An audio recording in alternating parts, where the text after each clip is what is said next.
Today's show is sponsored by the 2019 season of Savage Race. Typically around this time of year, Savage sends me some new copy to read, and then I add my own, personal flair as I do for the host read, as they're called here in podcast land. But you know what? I'm going 1,000% MBD on this one because I love Savage Race. I've been running Savages since 2012.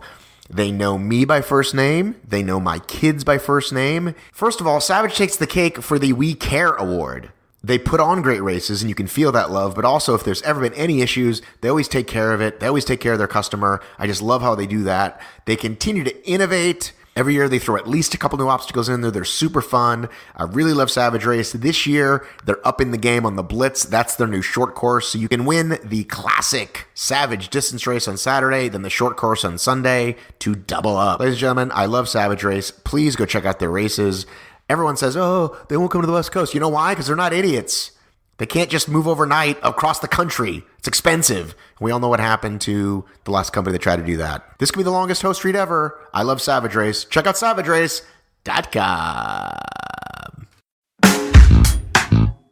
Yeah! Get up!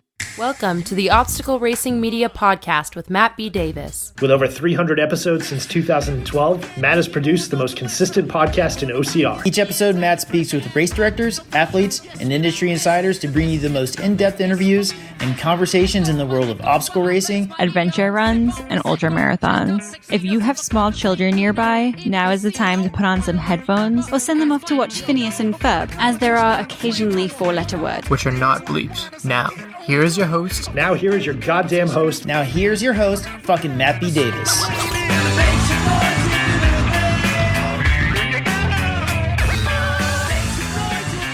Good day, everyone. Welcome back to the Obstacle Racing Media Podcast. I am your host, Matt B. Davis. How was your weekend? Mine was great. I did the Muddy Duck Dash with Jackson and with a host of Gormers. We had a good time. A local race, Muddy Duck Dash, not that difficult, not that muddy, but we did have a good time. I always have a good time when I bring my kid.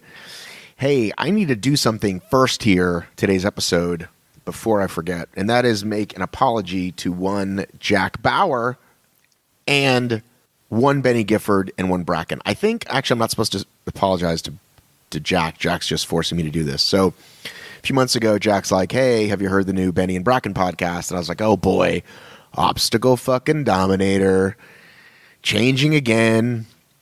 It was Hunter, it was Ben Greenfield and Hunter, and then Ben Greenfield, Hunter, and Rose, and then it was Hunter, then Hunter and Benny, then just Benny, and now Benny and Bracken. So I was like, whatever, it's not going to last. I was just being my typical snarky self. Nothing against those two people, Benny nor Bracken, but I just know how hard it is. You hear me talk about it all the time, how hard it is to be consistent. Go to type in the word obstacle under podcast when you have a moment. You're going to find like 20 or 30 of them, and you're going to find a bunch that stopped, usually after like 5 or 6 episodes. Same thing with blogs, same thing with pages. Go through your old pages. I did that once recently, where there's a place to find your liked pages and scroll all the way to the bottom. And there's like a million OCR ones that have come and gone. And by the way, I'm sure it's not just OCR. I'm sure it's every business, every category. You know, there's 1,000,001 cooking blogs that started and stopped, cooking podcasts, et cetera, et cetera. So I said the over-under was 9 episodes this year, meaning they had to do 9 over the course of I gave them the whole year to do it. Like, oh, they'll do a couple now, the season's hot. And then they'll fall off. And my bet with Jack was, if I lose, I have to come on and publicly apologize. So, Benny and Bracken, congrats. Glad it's working out. I think we can always use good content. And if people are listening, then great. I haven't listened, but I like you guys, and I probably will listen. I'm very much into listening to my show because I want to make sure there's no errors, and I also learn things when I go back and listen to my show. And I'm into, right now, I'm into the rewatchables, which is really good. I'm into a story called Billy Balls by Gimlet. Go Google that one. It's a Crime Town show. Go back and listen to the very first season of Crime Town. I missed There was a weird thing with the second and third seasons, but the first season was great. Now there's a show called Billy Balls. I'm listening to music because as a 47-year-old man, I'm rediscovering through iTunes and Spotify what you guys have already been experiencing through iTunes and Spotify for 10 years. Listening to a lot of that Star is Born soundtrack that we've spent a fair amount of time on Star is Born on this program. But anyhow, that's what I was supposed to do first, was apologize for being wrong. And, what else can I say? I'm wrong. Now, Jack's going to be wrong on a lot of other stuff as this year goes on. So don't worry, Jack. I will get you back. I just had a great conversation with Josh Chase and Dr. L from the Spartan Up podcast. And that is going to be your obstacle discourse with Davis and Chase this week, which you're going to have to wait until Thursday for, unless some breaking news happens. We recorded it early. They both were in Jersey on the weekend. We wanted to talk about some things that came up. Now, if something changes, some major news drops, or I get a wild hair or whatever, we'll do another one. But right now, this is the one you're hearing Tuesday, and then Davis and Chase on Thursday. Quick shout out to all of those supporting on Patreon. I think we got some new members lately. Want to give them a shout out. We're up to 63 patrons. Holy shnikes. We're killing it. We've surpassed all goals. I got to make a new goal. I haven't even had time to do that because we're crushing it so much. The latest two, Kyle Pimenta and Lucas Fanistel, thank you so much for being Patreon members. We have so much more good stuff coming your way. If you want to contribute to this program because you enjoy the free content in your ears every weekend, go ahead and do that. Hop on patreon.com/obstacle racing media. I love Patreon. It's really connected me to you guys. And I have a friend who's a content creator, my friend Tom. He's about to start doing it. And I'm going to give him shout outs when he gets his up and running. But I told him how much this means to me and how much I've connected with the audience. And he's got a bigger audience, a bigger base, I think, than me. So, but April 2019 has been a phenomenal month. On today's program, Rich Harshbarger. Rich and I had a chat last year. They got lost in the shuffle. We got on another call that went, dare I say, even better as we had bonded and were more close. And this is one of those calls about the running industry. He's the CEO over at Running USA. Let's read their mission statement. All right. Already bad mission statement. Running USA is a tax-exempt, not-for-profit organization devoted to improving the status and experience of distance running and racing in the United States through collective marketing and promotions, informations and communications within the industry and to the national media. I'm reading this to you, Rich. Services to events and industry members and the development of American world-class stars. That's a long fucking sentence. Got to work on that mission statement, Running USA. How about let's start with ditching tax-exempt, not-for-profit. I'm 10 words in, and I still don't know what you do. So that needs to go at the end. How about Running USA is devoted to improving the status and experience of distance and running in the United States? Okay? Running USA is devoted to improving the status and experience of, how about just running and racing in the United States? Distance, I guess you told me that meant more than 5K or 5K and above, but Running USA is devoted to improving the status and experience of running and racing in the United States. Period. We do this through collective marketing and promotion. Through collective marketing and promotions, information, yeah, we're going to need a lot of work. You're going to need a lot of fucking work. But if I read that, if I'm a person and I'm starting to read that, snooze fest, tax exempt, not-for-profit organization, blah, blah, blah, blah, blah.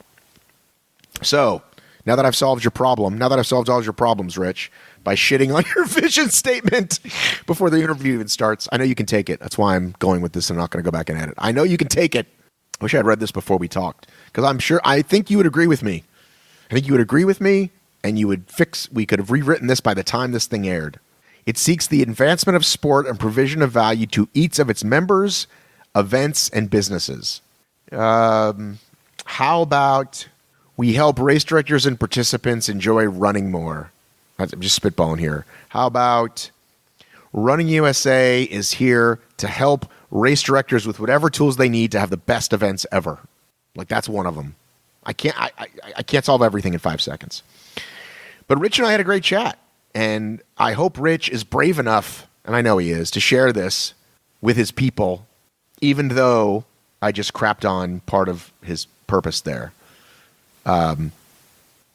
Rich and I had a great chat. Don't not listen to this because I just did that. Rich and I had a great chat. Rich is a great guy. We're going to learn a lot. Let's dig in. Rich and I, away we go. I don't remember. When was the last time we talked? What month? Do you remember? I could look at my settings. I mean, my calendar. I'm pretty sure I had not yet run my first half marathon when we talked before. August 30th, 2018. I ran my first half in October. And you're in charge of running USA? Isn't that ironic? Fired. Yeah, fired. Yeah. So, I was not as fast as I wanted to be, but I also did not vomit and was able to stand afterwards. So, well, I think that's good. Did you have a goal? I did. I wanted to be around 2:30, two and a half. I finished at 2:46, 2:45 something. Right. So, well, great job. I wanted to be sub 5 at the last full I ran, and I was like, I think 5:20 or 5.5. So, we don't always make our goals. No, I get it.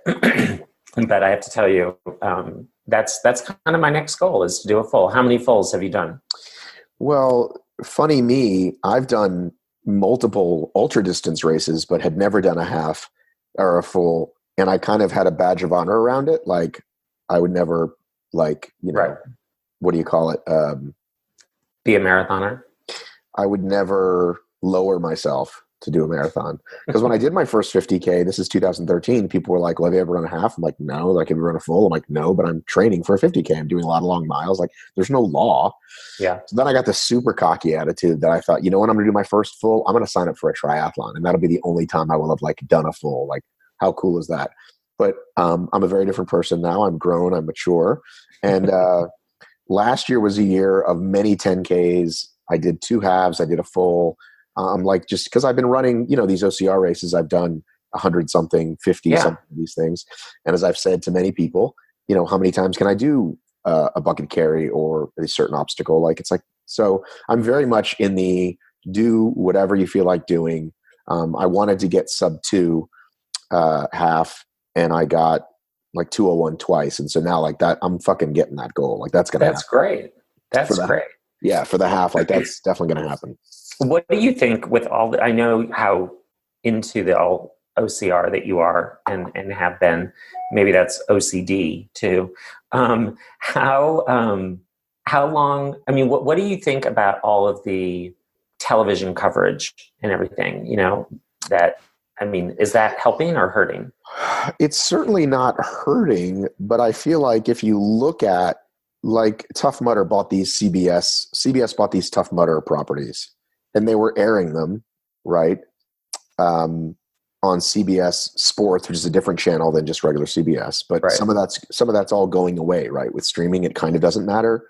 It used to be way more important, right? And now it's less important. But when I watch that, and then the next show is Bass Fishing Championships, or the next show is Strongman, it's okay, well, this is kind of what this is. Something that people will watch. Maybe in a bar if it's on, maybe if, they just didn't change the channel. But, it's not, we're not going to be, NBA, NFL. We can only hope to be X Games, right? Or even MMA, right? That was actually the 2 tracks that we thought we'd go, because around 2012, those were kind of the niche sports that turned into money. And, it would take some serious end of the race. What do you call it? What do you call when you do those polls at the end of a race? What do you call those? Surveys and stuff? Surveys and focus groups to be was the Spartan show on TV one of the things that got you to race, right? And it's usually my friend at the office, right? Or, whatever. Right. But maybe subconsciously, it was in there. Or if you asked, well, did you ever see it on TV? Yeah, I think that might have been part. You know what I mean? I think there's an ego presence. Hey, we're on TV, right? And I think I'd be curious to hear from your end as well. I think some of that goes away with the internet, because if Spartan and Mudder are putting these shows on Facebook Live and they get 500,000 views, That's way more than some channel at 2 a.m, right? Yeah, I mean, don't you think though? I mean, it's interesting as you watch and see especially with Ninja Warrior, right? How mainstream that has become, like, climb that wall, climb that, there's these mantras, right? And you see, these people become, semi-famous, right? And then now you see the advent of Dwayne Johnson's program, right? The Titan Games. Like, I mean, do you think that is additive to OCR?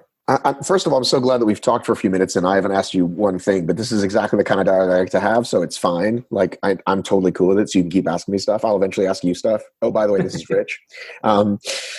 So here's the thing. Let's look at Ninja, right? Unbelievable ratings through the roof. We're like in year 10 now. I'm sure that, Matt Eisman and Akbar Bajamiamila get stopped everywhere they go. I'm sure these ninjas are recognized everywhere they go. But 2 different ninja tours have failed. Like, hey, we're bringing this to your city. Come do the course just like the adults. And you'd think, oh my God, they're going to kill it. Nope. They get a couple thousand people.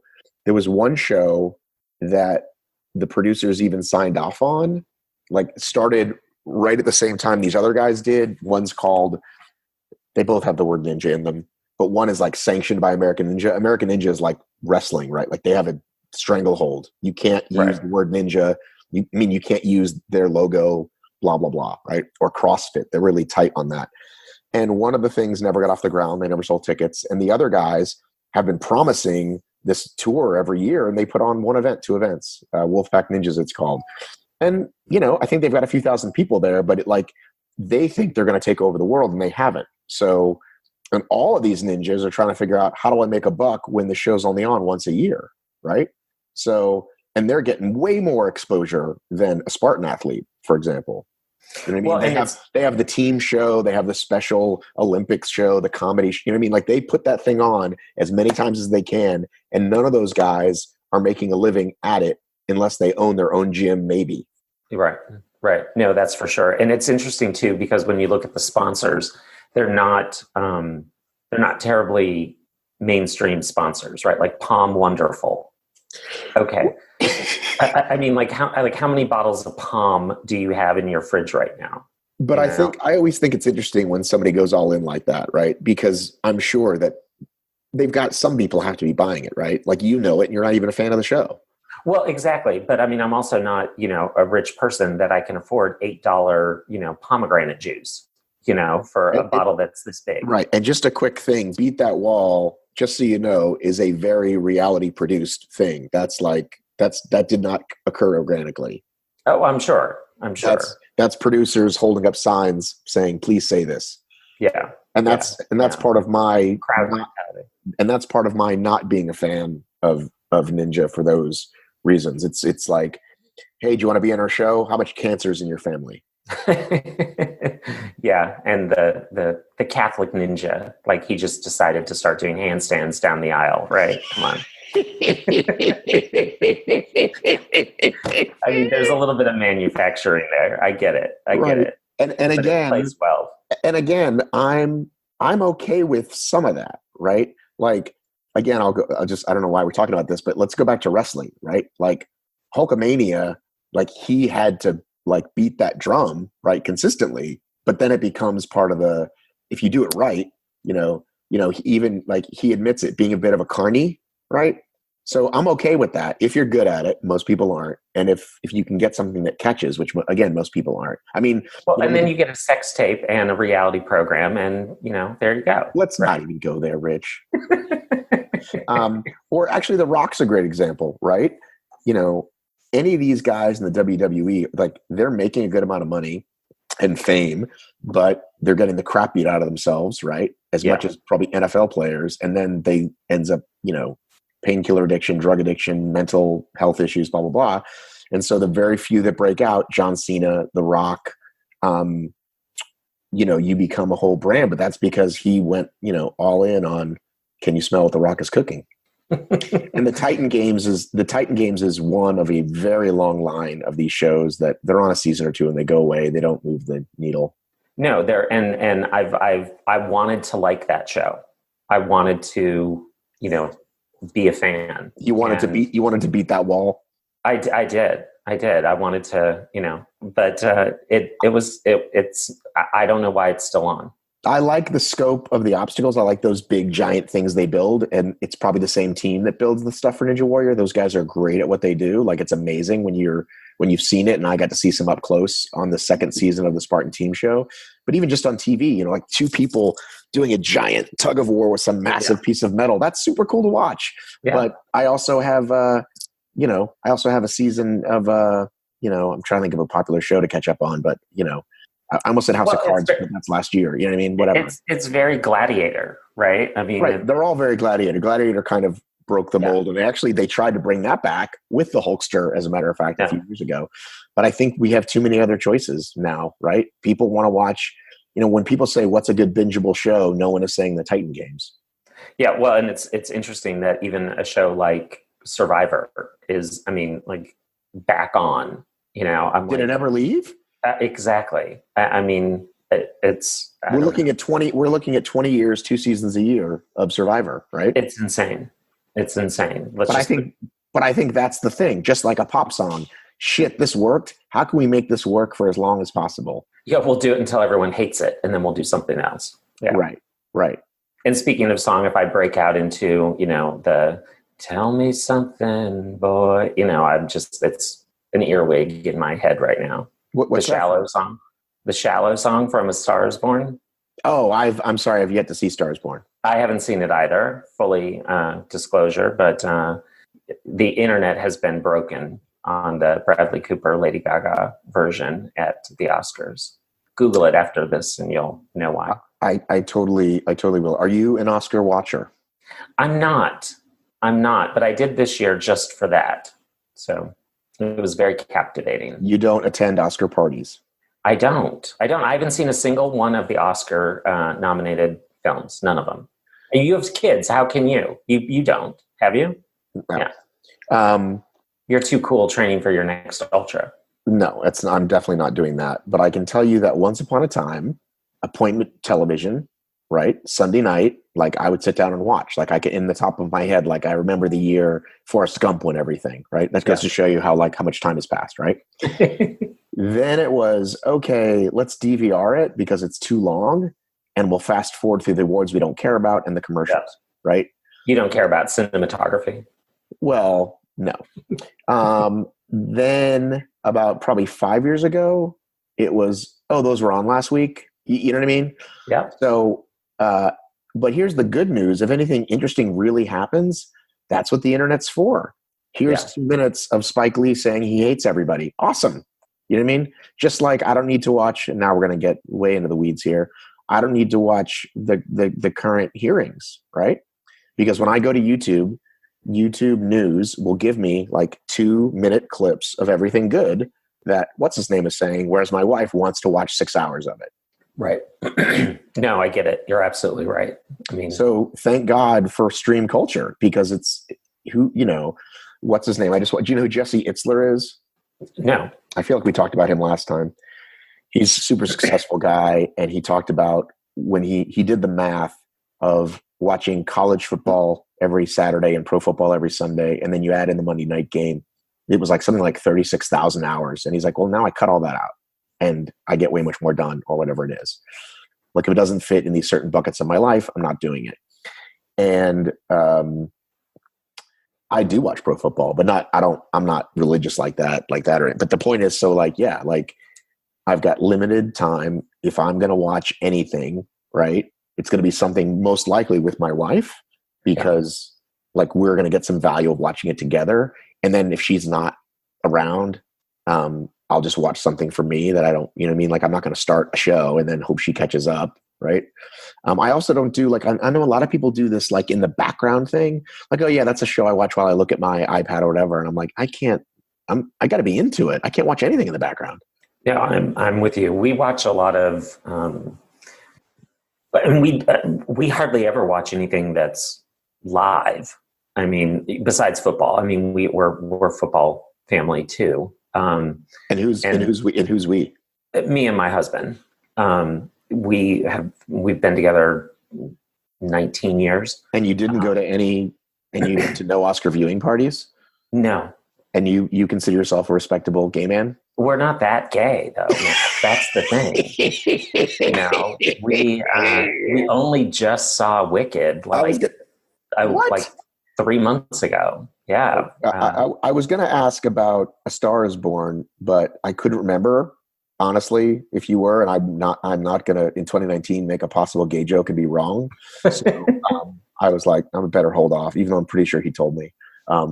Yeah, no, open book. You can't insult me. Don't worry. No, I know that, but you know what I mean? It's like it's like, hey, when is the baby due? You know? Like, you can't, I'm not making that mistake. So, no, you only do that once in the grocery store and then, walk away. Right. Like, oh my God. No, I did it, dude. I did it at an obstacle race and she had just had the baby. And I made some joke and I was so like ashamed and then so mad at myself. I'm like, dude, you're not 25. You should fucking know better. You don't ever, even if it's blatantly obvious, you just never make the joke. Ever. You should have just took your balls out and said, you know what, have a better whack at him right now.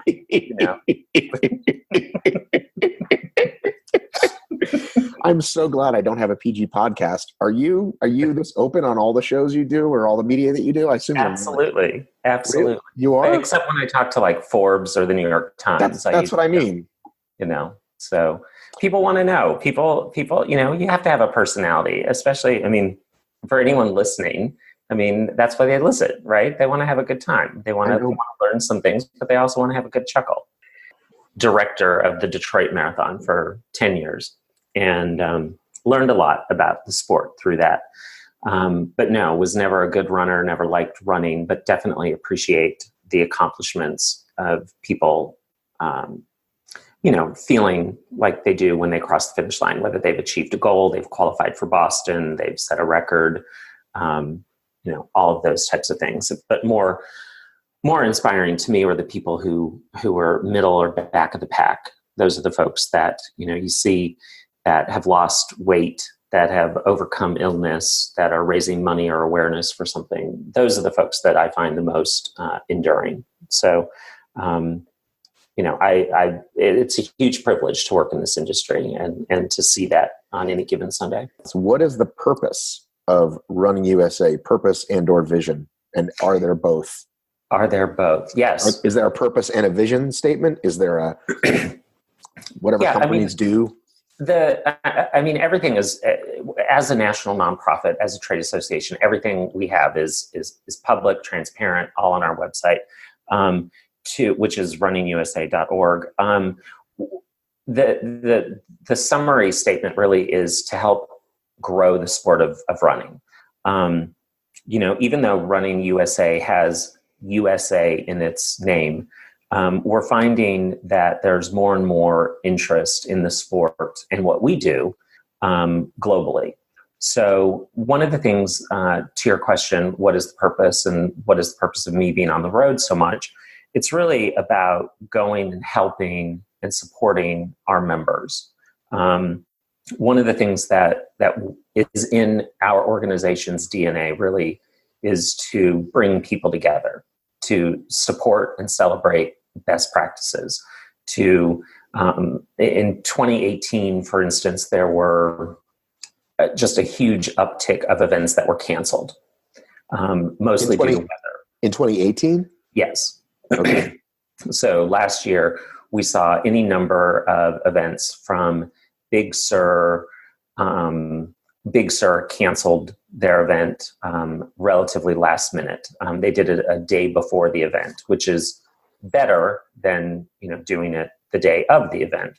A lot of that was due to high temperatures as well as the California fires, air quality. And so our organization helps pull together information and trends and figures out ways to help event directors make those types of decisions. Well, so for instance, in early 2018, the Cowtown Marathon in Fort Worth, Texas, had to do an immediate shelter in place. They had 9,000 runners lined up, getting ready to go. They were merged, the 10K and the 5K all together. And I'm standing on the podium with the race director. We're looking on her iPhone at the radar, the weather coming in. It looked like, okay, the storm is going to pass. It's not going to hit us. And then it changed course. And I'm like, what do you want to do, Heidi? And she's like, I think we have to call it. And I'm like, why don't we, why don't we shelter? And so the decision was made to shelter 9,000 people for about 20 to 30 minutes. And then the race went on without a problem. Those are decisions that are made in real time. And so my presence being there helped talk with her board members to make the decision, talk with her sponsors. Where did you put them? Well, the great thing about Fort Worth is that it's the neighbor of Dallas, right? Dallas has all the arty, rich people. Fort Worth is the more blue collar ranch kind of community. And so the start line was right at the stockyards and where they literally sell cattle. So we moved everyone into these cattle barns, which are cement based, which is important, as it relates to lightning. So we moved them away from all metal. Let's bring this local for me, and some people might have heard of. So the Peachtree Road Race here, they used to say world's largest 10K. Maybe it is, maybe it isn't. Maybe it's America's. 60,000 people. 60,000 people, right? Huge, yeah. And that's with a wait list, right? Like they do lottery. They turn people away. Right. I've always made it. Good luck me.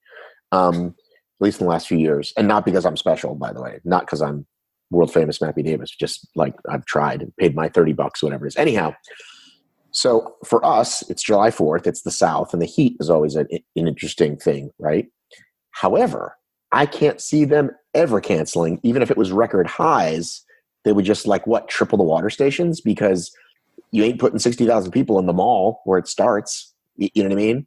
So has that ever come up? Do you guys discuss that? Because, it can get brutally hot and people do pass out. Yeah. And that's part of, the debate. Right? As how hot is too hot, how cold is too cold, how young is too young, how old, and so on. And there's not a real agreement nationally or internationally on that. There are medical professionals who believe that there shouldn't be anyone younger than 16 who can enter a full marathon. People believe that the general guidelines are anything above 80 degrees Fahrenheit, anything below 35 degrees Fahrenheit, that those are the guidelines. I would have not done like half the races I think that I've done if those were the guidelines. Right. No, that's absolutely, I get it. We're a resilient bunch. And the people who don't like that will probably stay home and skip that day. And I think the rest of us will be like, it's on me. Now, if there's a fucking tornado and somebody's like, I don't care, I'll do it, that's different. But I think hot and cold to me seem like, we're dealing with adults and or adults that are bringing children. But anyhow, I'm going to let you finish your thought. Well, but so here's the question. Whose decision is it? Like the state, the RD, is that what you mean? Right. Is it the race director? Is it the medical director? Is it the city PIO? Is it? I was working the 5K at the Chicago Marathon, and the day before the race, we couldn't set up the start line because that was the day that the grand jury had come back with the decision on the Chicago police officer who had shot and killed a Black teenager, an unarmed teenager. And so there was a protest down at Daley Plaza where the mayor's office is, and that's where the start line was. So we couldn't set up the start line. So the next day we go to set up the start line at 3:00 in the morning in the dark, and it's pouring down rain. And again, there's, I think, 11,000, 10,000 people lined up, ready to go, and then lightning starts. So again, we had to shelter in place. There are no stockyards in downtown Chicago, Right. you know. So, and you've got, I think there were 5 or 6 different countries represented, large contingencies of non-English speaking folks. So how do you say, you need to get across into the lobby of this bank thankfully we had a few people who were fluent in Spanish, but there were many other languages that, there's the herd mentality, right? I mean, Everyone seems to be going that way. Right. But then, there were several people literally sheltering under the giant Picasso sculpture, which is made of metal in Daley Plaza. And I'm like, yeah, you really should. But you know what happens? If life were like a movie, everyone would be going this way, right? And then I would grab you by the arm because you're my friend. Then I would say, if you want to stay alive, come with me. And we go the other way because I know where the secret jet is located. Yeah, come with me if you want to live. Exactly. Are you in fact wearing pajama pants right now? I might be. Okay. I might be. Why? Did you see? I just saw when you crossed your line there that he is literally working at home in his PJs for this call. But that's okay. Thank you so much. You look professional from the waist up. You look very professional. You've got for those who aren't watching, because I'm going to use this this video too. For those not watching, he's got it appears to be Lecoq Sportif logo, but I don't think they make those anymore. It is Lecoq Sportif. Are they around in 2019? I got it in Mexico City, so I don't know. It might be their last outlet. I don't know. That is amazing. I grew up in the 80s and it was huge. Oh, absolutely. Absolutely. If you're I'm Sporty Spice today, All right. So, I was just thinking, many people have tried to organize or create some sort of standards or boards or whatever you call it for OCR. And I guess it never occurred to me that something like Running USA would be good to find a way to sort of like go into an existing, what's the word? Not nonprofit, but governing body.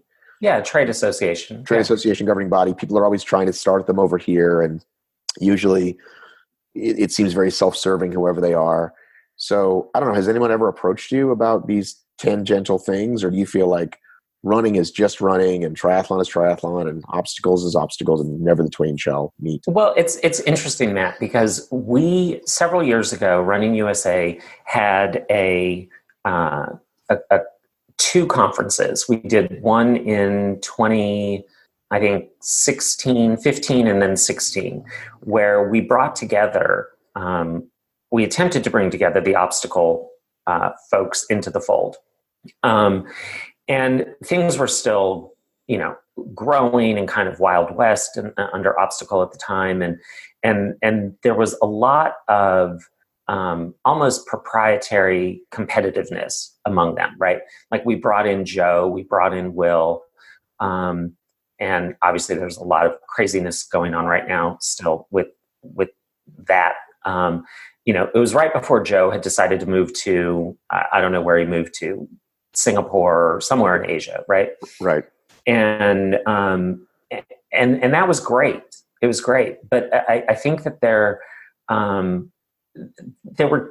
people who were motivated by the wrong reasons, I think, and all we wanted to do and all we want to do, our mission is to help grow the sport, is to help bring people together, to to collaborate, share best practices, understand what's going on, not only on the operations side of things, right? Where to put cones and how many barricades, and volunteers, and medical and security and things like that, but also on the strategic, on the business side, sponsorships, television rights, even pricing, CRM.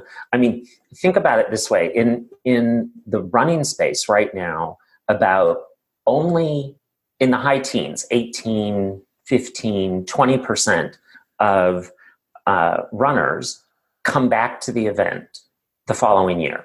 So each event is having to market to 80% of a new base every year. And some of these events have been around for, like Cleveland has been around 40 years.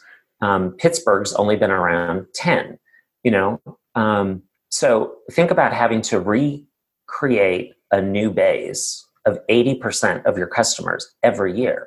Those are the types of things that Running USA is trying to help with and help educate event directors on how to market their events. And so there's nothing like that exists in OCR. And we're not the experts in building obstacles, right? We're not the experts in having, to create and develop television rights so that your event or theme or product can, reach the masses on whatever platform, NBC, Hulu, whatever. But for some reason, there still remains, and now I think based on your recent report, there might be an opportunity, and Running USA exists to be a place to help bring people together, to help find collective solutions. And, if we can be that third-party unbiased source for OCR, we'd love to do that. Because I think that there's a lot of similarities. I mean, an event is an event, right? I agree 100%. I think some of that proprietary stuff is finally going away. And it's like, oh, we don't know how to do everything, or it's best that I quit fighting my rival and actually focus on the big picture and we can still all win. Obviously, I think Tough Mudder is learning a lot of lessons that maybe they didn't know everything. And I don't know how much you want to get into that, but I think we are going to look back at those case studies of two companies that started, the biggest brands in the world, really, when it comes to this stuff, and, where they are 10 years later and where they're going to be in 15 years. Because if I told you in 2012 that Tough Mudder was going to be not just below Spartan in terms of number of events, but perhaps on its way out, you're crazy. No, I totally, I agree with you.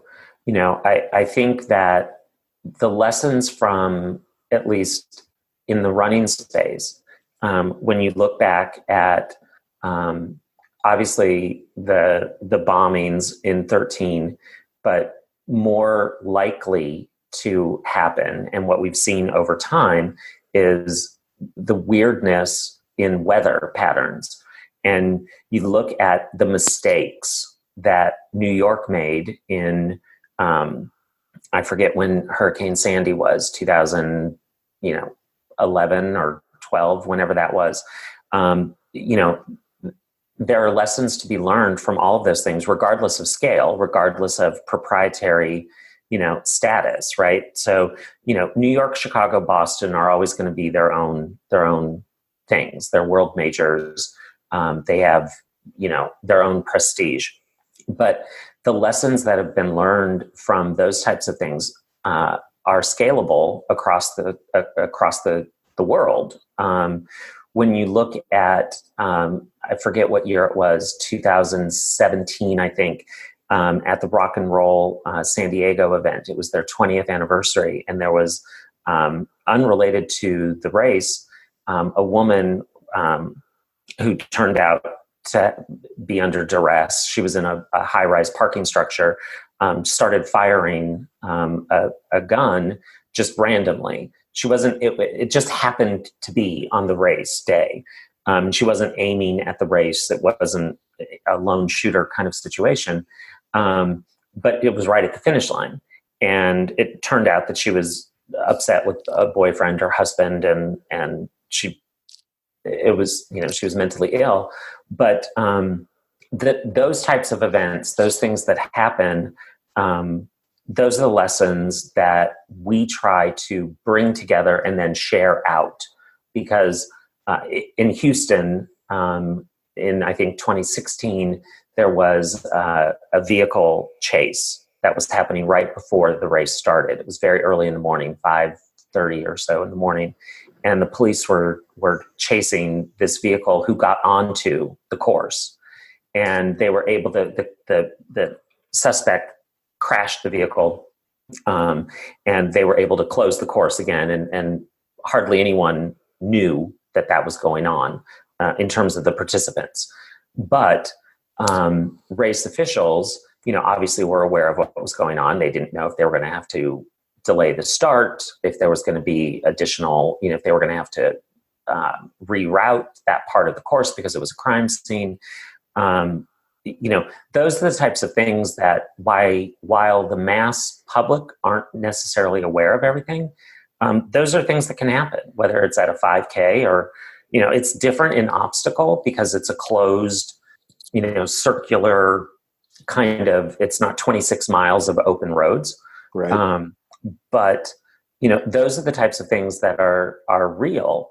And for whatever reason, in the running community, there's an openness of sharing those types of things versus like, oh, don't tell anyone that happened, because it can happen anywhere.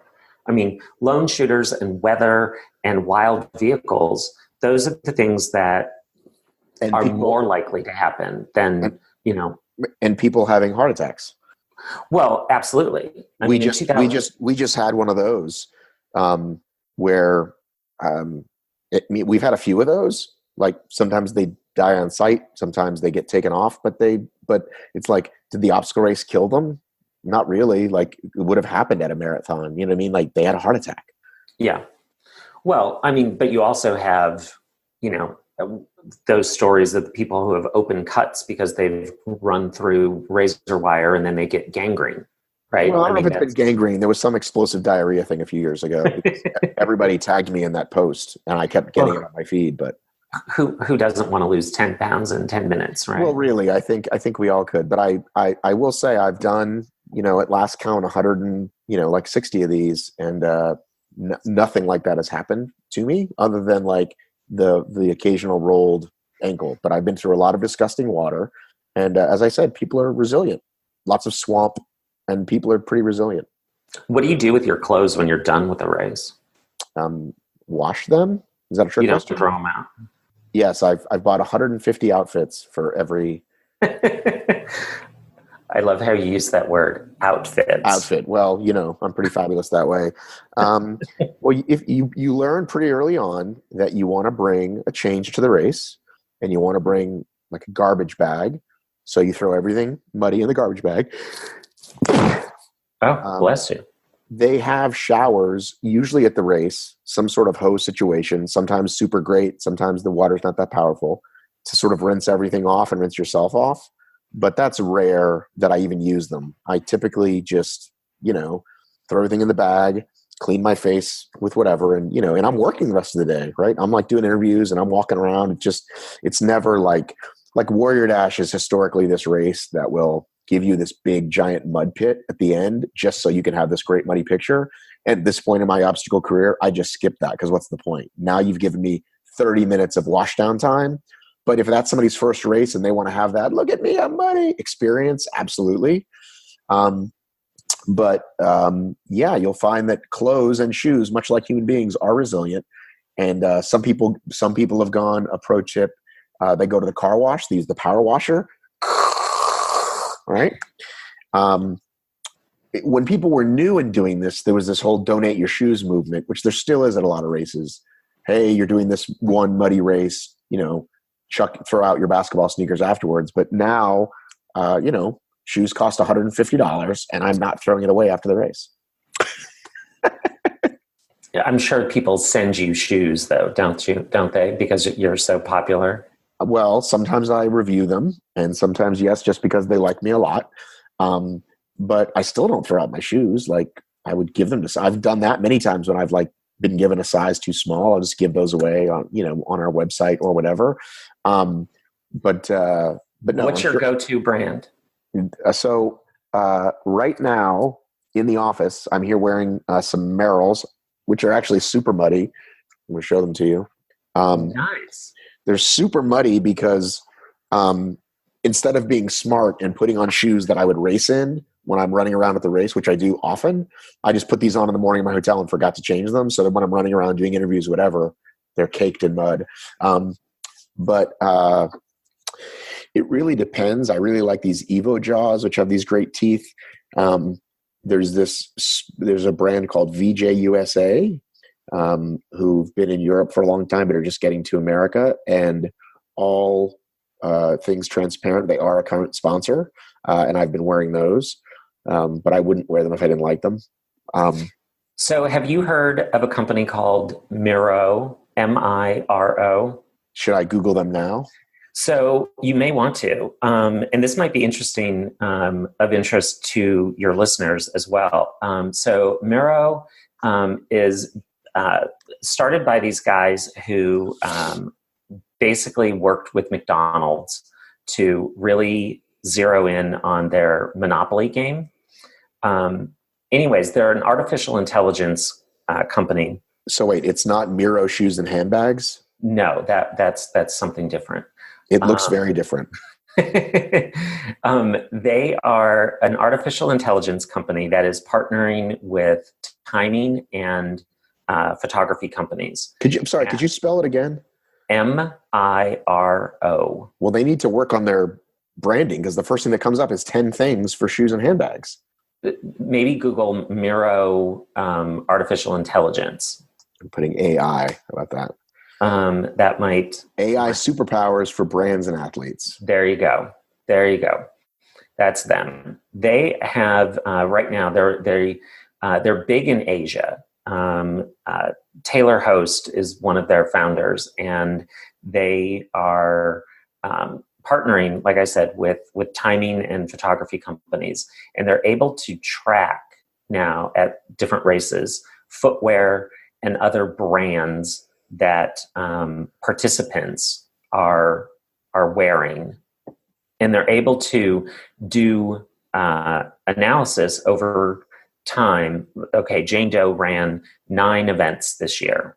They're able to know that in the first event she ran with Adidas or Adidas, this. In the next race she switched to New Balance. In the next race maybe she wore something else. They're also able to expand their tracking to include not just footwear. That's what they're focused on now, but to know that you ran with a hat, with Oakley sunglasses, you had a wedding ring on, you had Lululemon pants. It's definitely one thing that we need is more companies that have more information on us. Yeah, exactly. It's definitely, it's a powerful tool. And so we're going to be exploring ways to work with them to help provide events more information to then go back to their sponsors and be able to say, okay, the majority of our runners or our finishers or our participants are, have an affinity toward this brand. So it's interesting. It's super interesting, except that for a tech company, their stuff doesn't work. I'm clicking on their events, Lilac Run, Mackinac, Michigan, more info, blank page comes up. I love how you just said Mackinac, really. How do you say it? It's Mackinac. You said Adidas. Hartford Strawberry Run, Hartford, Michigan, 289 finishers, 1734 photos. Click the link. Again, nothing. So for a tech company, they got to work on something here. Yeah, no, they're definitely new. They're definitely more a behind the scenes player. they're partnered with Motive too. If you know anything about Motive, they're the hot chocolate race series, and they're a tiny company. They're killing it. Yeah, huge, right? People love that fucking race. They were the first people to get Ghirardelli to create their own special chocolate. Dude, they figured out how to make a cheap enough hoodie to make a profit, and that's all you hear about. Are you doing the blah, blah, blah? Are you doing the hot chocolate? Yeah, $40 hoodie. I mean, that's all people talk about. I know. It's no Le Coq Sportif. No Le Coq Sportif. It's but certainly they are killing it now. You want to hear something crazy go nuts? Have you followed at all this company called Cool Events? No. Okay. Break this down for you, and you can look them up later. So they were one of these companies that they've got a bubble run and they've got a foam run, right? Which, people are still doing, right? And they recently purchased or took over an obstacle race called Terrain Race. And, $30 or whatever, it would say like going up to $60 in 3 days, but every time you click it, it's still only $30. And the reviews were, not so great. Some people noticed nothing, took a nice picture, but a lot of, hey, this seemed, we never got our pictures, we never got our whatever. So sometime in October, they went from $30 to, ready for this, free. Oh, wow. Now, when you click on free, you still pay like $12 or $13 for the insurance, right? Yeah. But that is still not you still can't be profitable at $13 per customer, right? When you break down everything, right? They've been doing this for now it's February, like almost 6 months. And they've just launched another event. Now they've got a color to go along with the glow and the bubble and these obstacle races.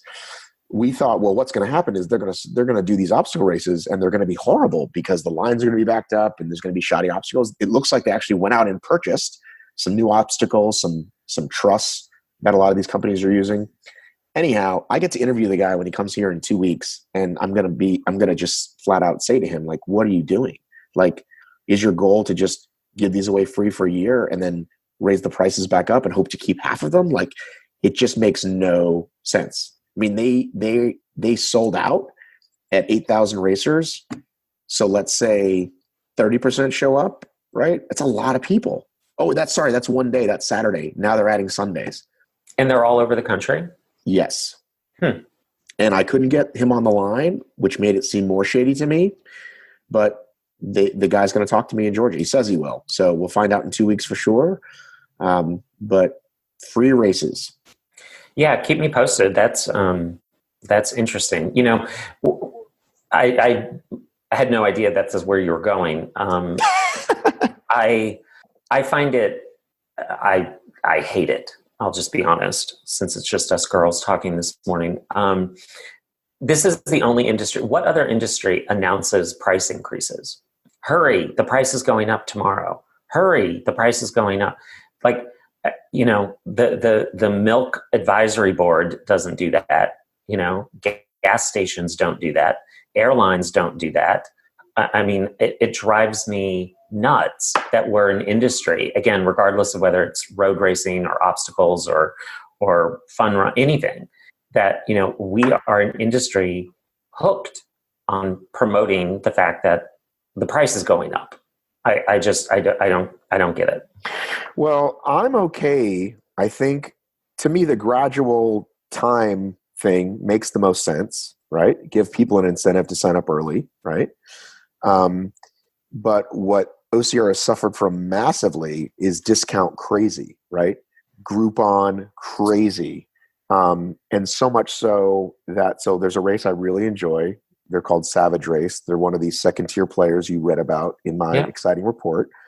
And I love those guys a lot, but they do something every holiday. And when I say every holiday, I mean every holiday. So when someone says, do you have a discount for Savage? They say, don't worry, Father's Day is in a week. St. Patrick's Day is in a week. So, if they stopped it tomorrow, it would take a while for people to get over it, but then they would probably keep most of those customers and ultimately be more profitable. But yeah, they see the register light up when they announce that sale, and it's like a drug. They're hooked on it. They can't, you know what I mean? I think Spartan's finally started to lay off a little bit. I think they got desperate for a while when it was the war with Tough Mudder, and now there's less and less of it. But if you open their website, let's see what discount they're announcing today. When you open the website, just by going to the page, all right, still no discount. Okay, yeah, full prices are up there, right? Which are not cheap. And then let's go to Tough Mudder, see if they announce, because typically they do. The first thing you see is 15% off this week, right? Yeah, Tough Mudder says hurry, prices rise tonight, and they've got a counter on top. And I assume it's a real life counter, like they're not faking it. But yeah, it's a bad business. I think Spartan, like I said, is finally starting to break away from it because they're now left as the industry leader. You guys, the regular running races, don't you like the gradual, instead of the let's throw a discount and screw the early bird over factor, just the gradual price increase? You don't like that? Yeah, no, I mean, it's part of the industry norm. I mean, that's just part of it. And I understand that there has to be, pricing is part of your strategy. I mean, I get it. I don't know. Maybe I'm too close to it. The idea that, hurry now, prices go up. It's like, let the price go up. That's fine. We've seen a lot more events be more strategic, especially on the early bird side of things. And I guess part of it probably goes back to 80% of their base, of an event's base, is new each year. Well, how about this though? Do you have long tail, as they say, data? So if there's a 10K, a local 10K, right? And I did it last year and it comes and goes and I don't do it this year. But then the next year I start seeing the emails and I go, I like that race. And then there's like a every 2 or every 3. It seems like, because I know even personally that works for me. Like, oh, I really want to do that race again and I forgot. And then what do you know? It's a year again. And we love that one. Joe, let's me and you do that one together.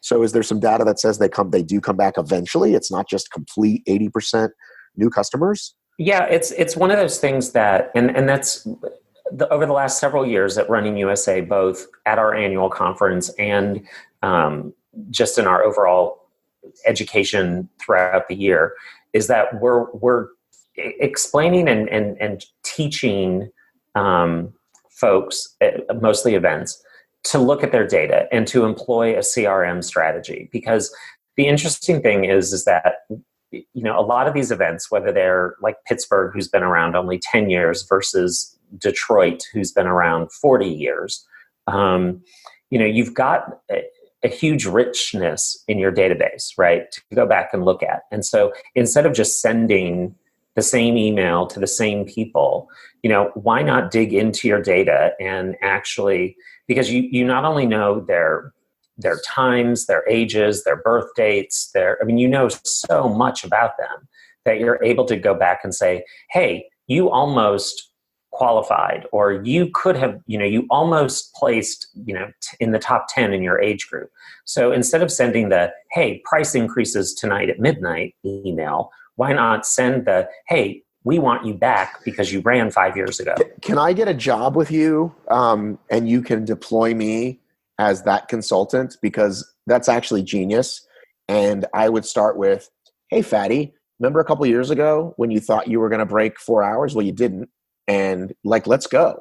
Let's start training now and put down the Papa John's and let's get on it.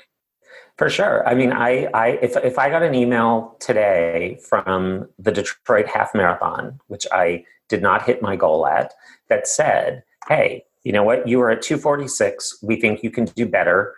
How's your training going? Follow these links, these articles. We can get you to 2:30 or 2 hours by September. Joking aside, that actually is super smart. And they've, like Spartan is smart enough in most of these races that they do the regional ones, right? Like, hey, you've done Georgia, there's Tennessee, there's Alabama. And I got to tell you, the thing that Spartan did that nobody else has done is this whole trifecta thing. You know about that, right? Yep. And it's so simple, right? Short, middle, long. But new people are always like, I am getting my first trifecta this year. And it's a massive accomplishment, right? And there's people that are like, done that. And then the next year they're like, I'm getting 6. Yeah. Right. And some people go in the teens and they're lunatics, but I'm saying that Tough Mudder tried that with multiple distances, but way too late. And some of the other races are experimenting with different distances. But I think that's probably the most brilliant thing they ever did. And now they're doing it on like the same weekend. You can get 2 in 1. So people travel and they know the numbers better than me. But I can tell you that to and from the race I just went to in Jacksonville, I saw a lot of Spartan shirts. Like people will travel. People will like, it's becoming part of their thing. It's not just the extra bling too. So I think that that series or that multi-distance thing, I mean, Disney is obviously the other big one that does it, but nobody else really does that well, I don't think. No, and people are literally, pun intended, running to catch up on these types of things. I mean, but I mean, so it's people have to be smarter because the industry is becoming more and more concentrated, right? It's contracting somewhat. There are fewer players. People are buying up more events. I don't want to say it's becoming commoditized, but it's not like it was even 5 years ago. I think that, I mean, I'd love to talk numbers with you, maybe more offline, but if I go to, there's a super basic website called Run Georgia that a guy, will put your thing up for free, and for like $25 will email for you. I mean, it's super cheap. He should be charging more. And if I look any given weekend, there's so many 5 and 10Ks. And now I think some halves too. You're saying the numbers show you there's definitely less races because the cost of entry is cheaper. People can throw up a website and a Facebook ad and they're selling tickets. Whereas in the day you had to put it on a flyer and go to all the running stores and have people mail you fucking checks and hope the check's clear. You know what I'm saying? It seems like, you tell me the running industry is absolutely down in that, whatever you call it, 5s, 10s, halves, fulls. Is that what you call your, like, whatever? Yeah. So there are still in the United States 30,000 events that are happening. 30,000 events. Like you said, there's probably a Run Michigan. There's a Run Pick Your State, right? .com site. There's Running in the USA.com, which is a calendar and you put in your zip code and you can find an event near you. And I don't know how they monetize their model. But there's still a slight decline. We're getting ready to put out our 2018 State of the Sport reports. They'll be ready probably in the next, probably sometime in the next month, sooner. But in any case, there's a 1%. The headline is that there's a 1% decline in finishers in traditional road races. There's still, according to the National Sporting Goods Association, there's 60 million people in the United States who self-identify as a runner, walker, or jogger. Okay, so 60 million, but only 18 million people are actually crossing a finish line. So the difference, what are those 40 million people who run? What else are they doing? Why aren't they entering a race? Why aren't they putting a bib on? Can I tell you my guess? Please. They're going to a concert. They're going to their local festival, neighborhood festival, right? That's what I think Tough Mudder and Spartan realized a few years ago. We're not competing with each other. We're competing with, they used to say, going to the movies, going to a baseball game. But I think especially for younger people, and I've spoken to people who produce events who've told me this. There's something here called Dad's Garage. They put on improv shows, and he says he's nervous every week, and then Friday they sell out because people get on their phone, holding up an iPhone, they swipe up. What's there to do? That looks fun. $25. See you there. So race you have to plan for, and people like to have their options open. Or that's what's in their calendar that weekend. It's not Mama's 10K. It's, Grant Park Festival. Coachella, everything from small to big. your thoughts on that. Well, I think you're right. There's definitely planning that goes into things. You don't just wake up and decide you're going to run a marathon. I mean, there are people who do, but they die. You know, so I think, you know, in my mind, it comes back to the overall experience of things. And people are wanting more and more experiences, whether that's collective with a group, with a friend, with a loved one, or something that is completely unique. And that is part of the 80-20 of, you know, 80% new each year. Check it off. I've done that. And so you see the stakes being risen by event directors, that they have to provide not only the really good on-course experience, but the music, the food, you know, everything, the bling after the fact.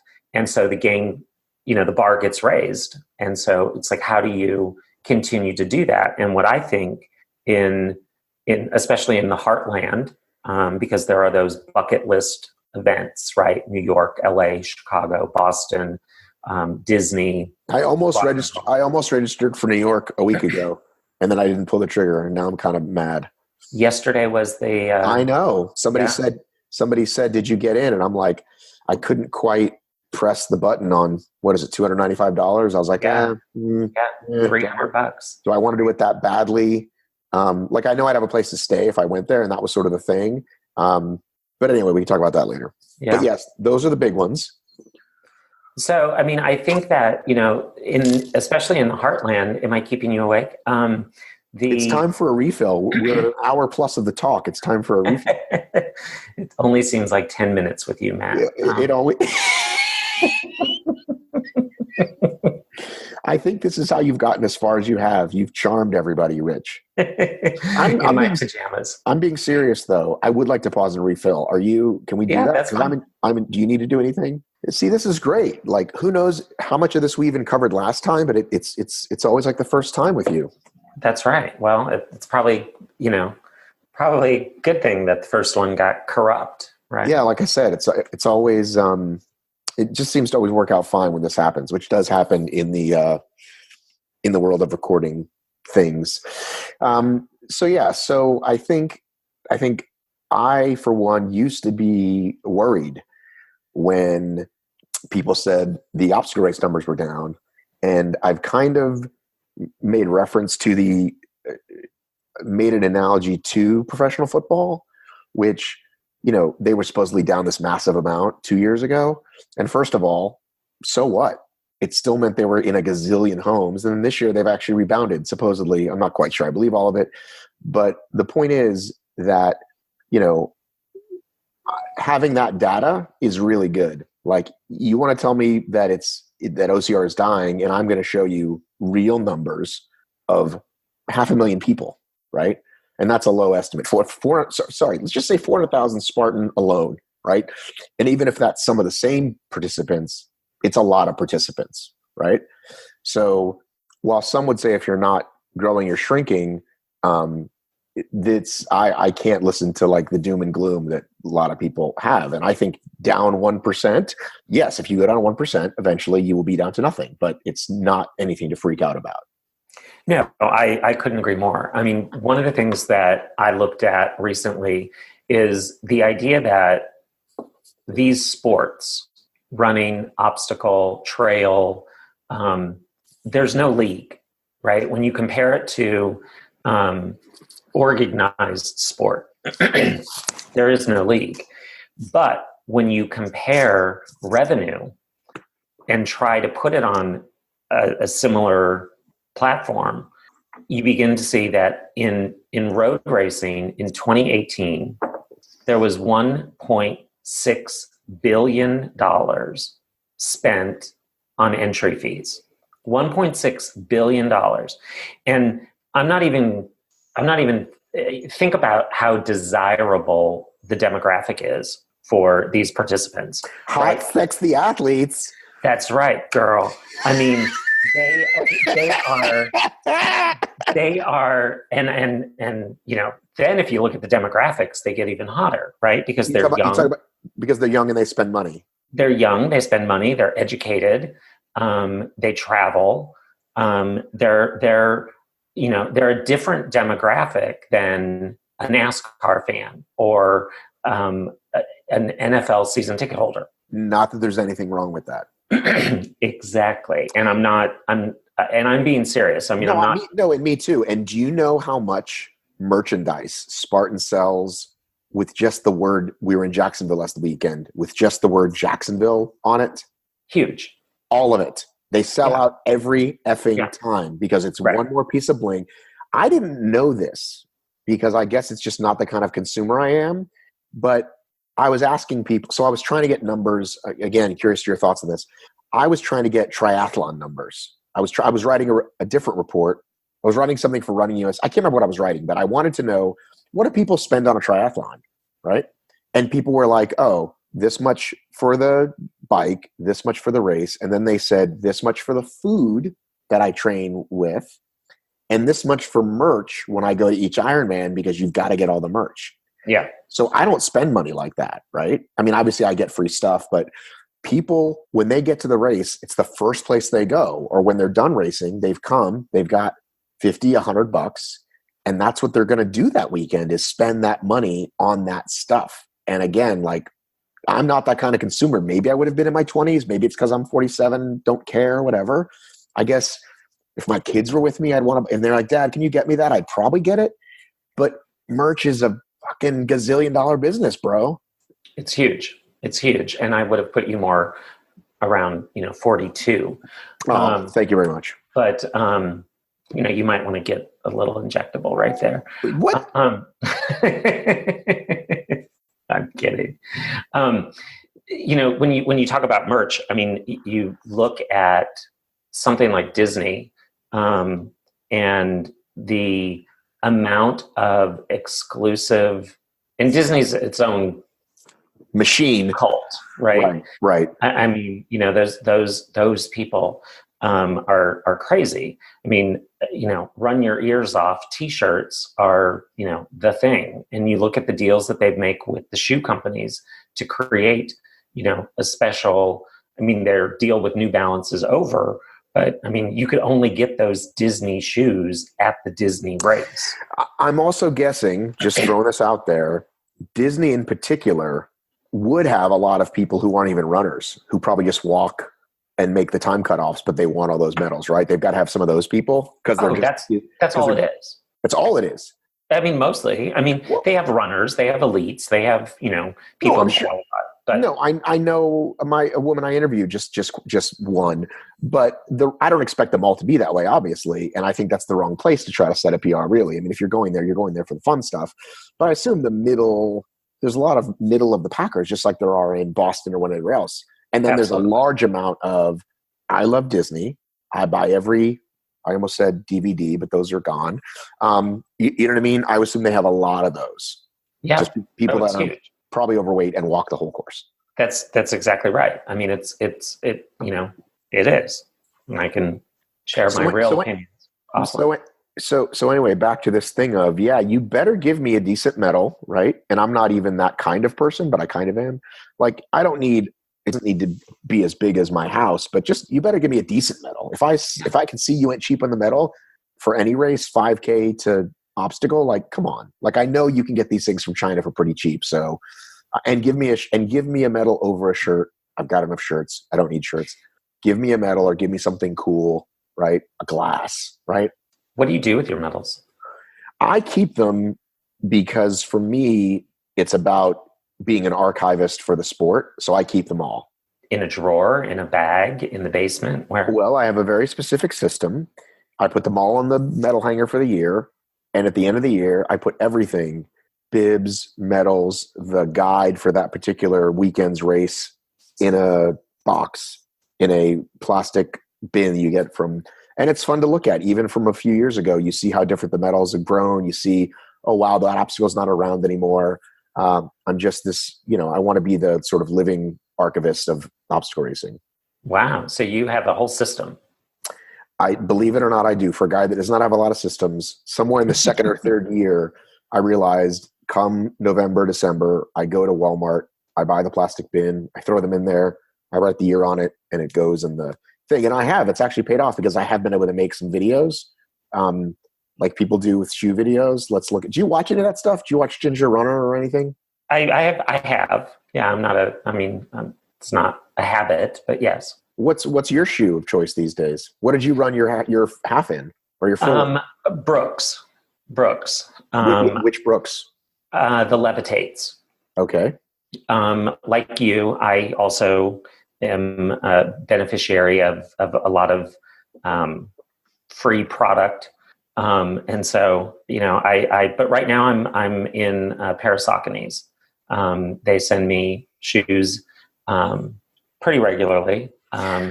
So for me, since you want to learn more about me, it's not a problem for me to get a free pair of shoes. Where I want to get to is first on the list, because I'm not there yet, right?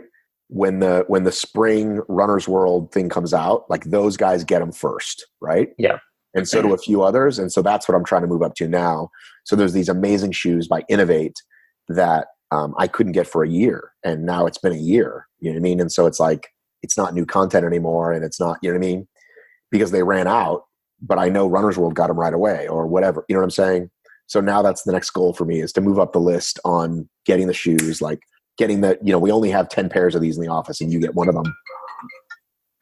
We need to work on that. We need to work on a strategy to get you higher on the list.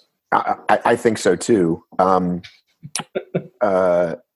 You talked about, I'm curious for you, you are this nonprofit. Are you a governing body? Do you make rules?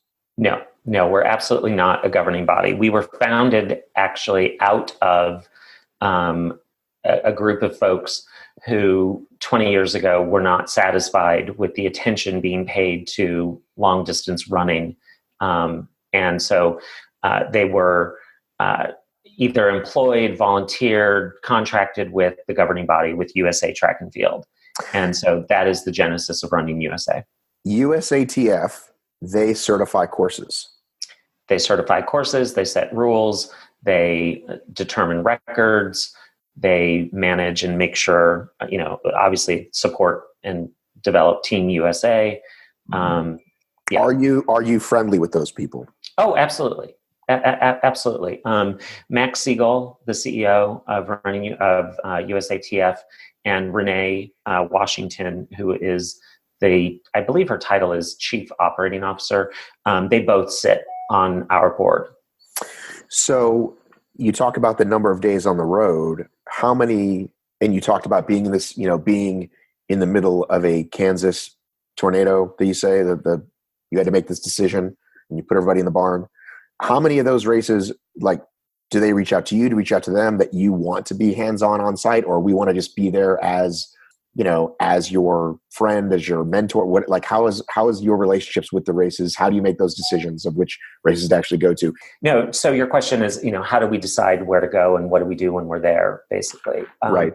So we have different levels of membership, and the members get different levels of benefit.